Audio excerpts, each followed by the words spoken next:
Does this release differ like from a decade back when you released music on the worst record company? Like maybe Peanut Butter Wolf understands you better than Roy Dank, and you're able to make something closer to who you are. Maybe something on a deeper level. I don't know if necessarily that Wolf understands me more than Roy. I just say that it's a more established brand that is more tailor made for where I am at and where I'm at now. I think if Roy Dank had continued forward, his brand would probably be as large, if not maybe larger. I don't know. I just know, and I think Roy Dank left his own devices with his label did incredible. At the time that he was doing those releases, and at the time that I was working with him, it was, for what it was great, and he was getting a lot of traction. I just say that Stone's Throw they are a legacy culture brand, if not company, that knows how to take their niche and make it an option for a larger market. And they are loyal to their cult followers. Yeah, it's weird. Like, I don't know you on a personal level, but when I figured out that you were signed to them and you were releasing, I was like, that it just seems like a good fit, even though I don't know much about both sides. Mm-hmm. So creating this album, obviously it set forth a journey for you, like the evolution of the Chicago dance music scene, as well as the evolution of underground hip hop. So that kind of pushed you to find like the sounds that we hear on this album. Was there anything surprising or caught you off guard when you were creating this album? Oftentimes I'll make something and then I'll go to sleep and then I'll listen to it the next day and I'm like, wow, that really sounds good. And if that's what you mean by being caught off guard, then yes. And as I was saying before, like what I'm doing now is just, as it is deliberate and intentional, it's also innate. So it's not a contrived motion or action or movement by myself to kind of marry these things. It's like, this is who I am. And the more I embrace that, the better I feel, the better the art, according to my standards, is for me, because I'm basically cooking for myself and sharing what I'm cooking with the public. Yeah, because I know when you play your music for a lot of people, their reaction could get wide-eyed, like, what is this? I have never heard anything like this before. And I didn't know if you kind of approached this project, like maybe you wanted people to get wide-eyed when they heard this project. Well, yeah, I personally, I want people to be like, I want them to like rethink their life. I want them to have an epiphany. Like I want it to cause epiphanies. I want them to think, am I in the right place with what I'm doing? Because hearing this is in the right place at the right time. And this is hitting the mark.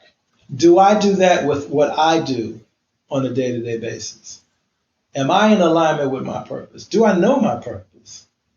Am I really being authentic? Do I have a clearing? Or am I hustling? And you never hustle. I do my best not to. It's a difficult challenge when you are responsible for things. But I think Noah didn't hustle when he built the ark. He harvested. Even though his wife and other people was like, man, what are you doing? You should be doing this and da da da da. He was just like, I'm gonna build this giant boat, and you will see. Oh, that's a great analogy. And I know you used to sing back in the day, but we're going to keep it instrumental, right? Yeah. Are we going to get some slick talking on there? Nothing? Not on this album. That's hilarious. Not on this album. It's not time for that. The Clearing is a complete project. And each song is as it is an instrumental, it is a song. The Clearing is an instrumental project without lyrical narrative for a reason, to cause you to think. to cause you to allow your inner voice to speak to you when you use this album as stimuli. Well, is there anything about the album that you want to say that I wasn't able to, I guess, convey into words? I want to give you the floor if there's anything else. Well, first of all, you wouldn't be able to convey into words my project. Only I could do that. That's why I didn't even attempt. You, I look like a fool. And I mean that to say, like, you could give an interpretation of what the project is, of course. But my intentions, I think it would be best served from me. The project, it is simple as an instrumental album that, possibly you will say it sounds good. And it is what is the word? Layered as any well-written story. Would it be fair to say, like, you get out of the album what you put in? If you just put your headphones on and you give it a surface listen, you can nod your head, but if you really listen, it can be life-changing. You'll get more out of it. I believe if you just be present and don't even think about it, like, don't think. Like, literally, in the beginning, to do it properly is like, have you forgotten that once we were brought here, we were robbed of our name?